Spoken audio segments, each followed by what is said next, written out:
আজকে বানাবো দুর্দান্ত স্বাদের পটলের একটি ইউনিক রেসিপি।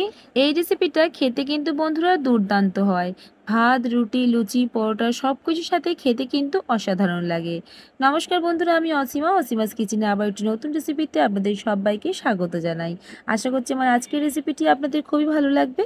রেসিপিটি ভালো লাগলে অবশ্যই একটা লাইক করে দিয়ে চ্যানেলটিকে সাবস্ক্রাইব করে আমার পাশে থাকবেন। চলুন তাহলে রেসিপিটি বানানো শুরু করা যাক। আমি এখানে প্রথমেই পটল নিয়ে নিয়েছি।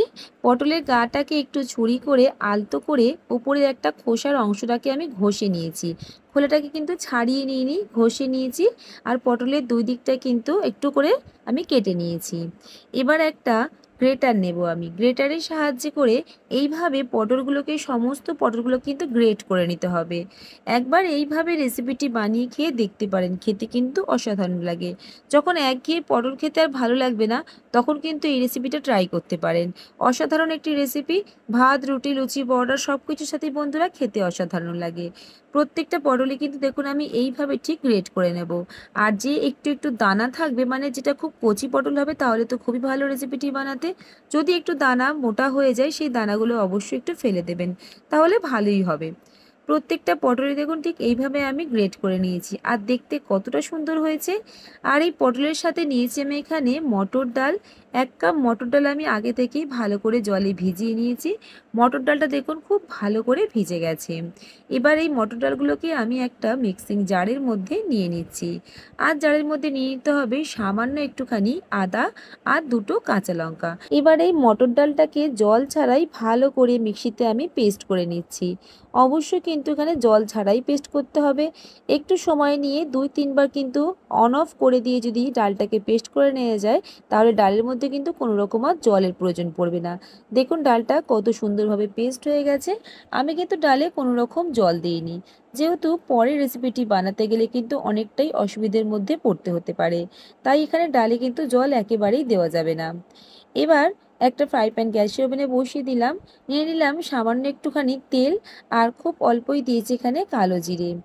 আগে থেকে যেই পটলটাকে আমি গ্রেট করে রেখেছিলাম, সেই পটলগুলোকে এখানে দিয়ে দিচ্ছি। শুধু একটুখানি নাড়াচাড়া করে পটলের মধ্যে যে জলটা থাকবে সেটাকে আমি শুকনো করে নেব।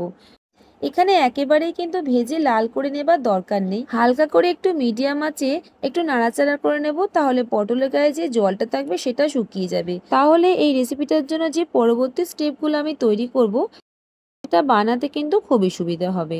দেখুন পটলের গা থেকে কিন্তু সম্পূর্ণ জলটা আমি শুকিয়ে নিয়েছি।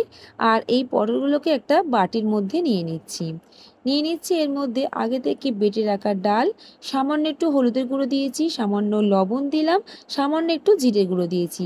ব্যাস, আর কিছু এর মধ্যে আমি দিইনি। বন্ধুরা, আমি আজকের রেসিপিটি কিন্তু সম্পূর্ণ নিরামিষ বানাচ্ছি। আপনারা চাইলে কিন্তু এখানে পেঁয়াজ রসুনটা দিয়েও বানিয়ে নিতে পারেন। এবার সব কিছুকে ভালো করে হাতের সাহায্যে মেখে নিয়েছি। একটা দেখুন দলায় পরিণত হয়ে গেছে। এই জন্য কিন্তু অবশ্যই পটলের যে গায়ে জলটা থাকবে সেটাকে আগে শুকনো করে নিতে হবে, তাহলে এই রেসিপিটি বানাতে কিন্তু সুবিধে হবে। দেখুন এবার একটা বোর্ডের মধ্যে নিয়ে নিলাম আমি দলাটাকে, আর একটু সমান করে নিচ্ছি, যাতে শেপটা তৈরি করতে একটু সুবিধে হয়। আপনারা চাইলে আপনাদের পছন্দ অনুযায়ী যে কোনো শেপে তৈরি করতে পারেন, তবে আমি দেখতে সুন্দর লাগার জন্য এই চৌকো শেপটা করেই বানিয়ে নেব। তার জন্য আমি একটা বোর্ডের মধ্যে নিয়ে একটু হালকা করে কাট লাগিয়ে দিলাম, যাতে এক একটা পিস আমি ভালোভাবে তুলতে পারি। এবার এক একটা পিসকে নিয়ে ঠিক এইভাবে আস্তে আস্তে করে চৌকো শেপে তৈরি করতে হবে। বন্ধুরা, আমার আজকের রেসিপিটি যদি আপনাদের ভালো লাগে অবশ্যই একটা লাইক করে দেবেন। আপনাদের একটা লাইক পরবর্তী রেসিপি বানাতে আমাকে অনেকটা মোটিভেট করে। দেখুন কত সুন্দরভাবে একটা তৈরি হয়ে গেছে। আর এইভাবে কিন্তু আমি সবই তৈরি করে নিচ্ছি। আপনারা চাইলে কিন্তু গোল গোল এমনি বড়ার মতন করেও ভেজে নিতে পারেন, তবে আমি দেখতে সুন্দর লাগার জন্য একটা শেপ তৈরি করেছি। নর্মালি যদি বাড়িতে বানান তাহলে কিন্তু অবশ্যই গোল গোল করে এমনি বলের মতন বানিয়ে নিলেও হয়ে যাবে। আচ্ছা, এখানে আমি এবার ভেজে নিচ্ছি। এখানে ফ্রাই প্যানের মধ্যে তেল দিয়ে তেলটাকে ভালো করে গরম করে নিয়েছি। এবার মিডিয়াম আঁচে উল্টিয়ে পাল্টে লালচে লালচে করে ভেজে নেব। একটু সময় নিয়ে ভাজতে হবে, তাহলে ভেতর থেকে ভালোভাবে কুক হবে। যদিও আমি এটাকে কারি বানাবো, পরেও কিন্তু ভেতরটা ভালোভাবে কুক হয়ে যেতে পারে। তবে যদি এটা ভাজা খেতে মন চায়, সেক্ষেত্রে অবশ্যই একটু আস্তে আস্তে ধরে ভাজতে হবে, যাতে ভেতরটা বেশ ভালোভাবে ভাজাটা হয়ে যায়। আমি এই দুর্দান্ত স্বাদের পটলের রেসিপিটি বানানোর জন্য মটর ডালের ব্যবহার করেছি। আপনারা চাইলে যে কোনো পছন্দ অনুযায়ী ডাল নিতে পারেন। কিংবা ছোলার ডাল দিয়েও কিন্তু বানিয়ে নিতে পারেন, সেক্ষেত্রেও খেতে কিন্তু ভীষণই ভালো হয়। যারা পটল খেতে পছন্দ করেন না তারাও কিন্তু এই রেসিপিটি পেলে আঙুল চেটে খেতে বাধ্য হবেন। পটলের এই দুর্দান্ত স্বাদের রেসিপিটি বানানোর জন্য বন্ধুরা ঘরে থাকা সামান্য কিছু উপকরণ দিয়েই তৈরি করা যাবে। বিশেষ কিছু উপকরণ লাগে না, আর খেতেও কিন্তু দুর্দান্ত স্বাদের হয়। যে কোনো নিরামিষ দিনে বন্ধুরা একবার বানিয়ে অবশ্যই দেখবেন। আর যদি বাড়িতে বানান তাহলে কমেন্ট বক্সে জানাতে একেবারে ভুলবেন না যে খেয়ে আপনাদের কেমন লাগলো। একইভাবে সবগুলোকেই ভেজে নিয়েছি। এবার একটা কড়াইয়ের মধ্যে দিয়ে দিলাম সামান্য পরিমাণে সাদা তেল। রেসিপিটি আমি সাদা তেল দিয়ে বানাচ্ছি, আপনারা চাইলে কিন্তু সরষের তেলটা দিয়েও বানিয়ে নিতে পারেন। দিয়ে দিলাম 1 চামচ আদা কাঁচা লঙ্কার পেস্ট। আদা আর কাঁচা লঙ্কার কাঁচা গন্ধটা যাওয়া পর্যন্ত নাড়াচাড়া করে নিয়েছি। দিয়ে দিচ্ছি 2টো টমেটো ভালো করে পেস্ট করে নিয়েছি, সেটাও কিন্তু এখানে দিয়ে দিলাম। এবার ভালোভাবে কষিয়ে নিচ্ছি। টমেটো থেকে যখন দেখবেন ভালোভাবে তেল ছেড়ে এসছে, দিয়ে দিচ্ছি কিছু ঘরে থাকা বেসিক মশলা। তার মধ্যে রয়েছে জিরে গুঁড়ো, ধনে গুঁড়ো, লঙ্কার গুঁড়ো আর কাশ্মীরি লঙ্কার গুঁড়ো আর হলুদের গুঁড়ো। সব কিছু পরিমাণ মতন দিয়ে ভালো করে নাড়াচাড়া করে কষিয়ে নিচ্ছি। অবশ্যই স্বাদ মতন লবণটাও দিয়ে দেবেন। এবার দিয়ে দিচ্ছি আমি এখানে জল। জলের পরিমাণটা কিন্তু একটু বেশি দিতে হবে, যেহেতু পটলের রেসিপিটার মধ্যে কিন্তু ডাল রয়েছে, আর ডালটা কিন্তু ফুটে গেলে অনেকটাই জল শোপ করে নেবে, তাই জলের পরিমাণটা একটু বাড়িয়ে দিয়েছি। ভালো করে নাড়াচাড়া করে মিশিয়ে নিলাম। এবার কিছুক্ষণ আমি ফুটিয়ে নেব। দেখুন খুব ভালোভাবে ফুটে এসছে। এবার একে একে এই পটলের ধোকাগুলোকে এইখানে দিয়ে দেব, আর মিডিয়াম টু হাই ফ্লেমে ভালো করে একবার কুক করে নেব।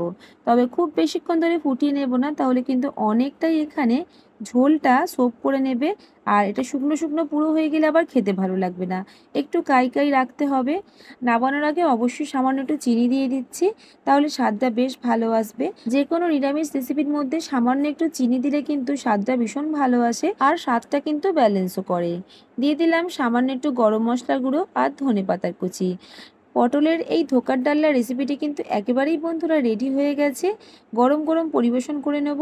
ভাত, রুটি, লুচি, পরোটা, ফ্রাইড রাইস সব কিছুর সাথে খেতে কিন্তু বন্ধুরা এই রেসিপিটি অসাধারণ লাগে।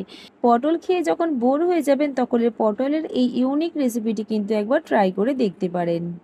বন্ধুরা, আমার আজকের রেসিপিটি আপনাদের কেমন লাগলো অবশ্যই কমেন্টের মধ্যে জানাবেন।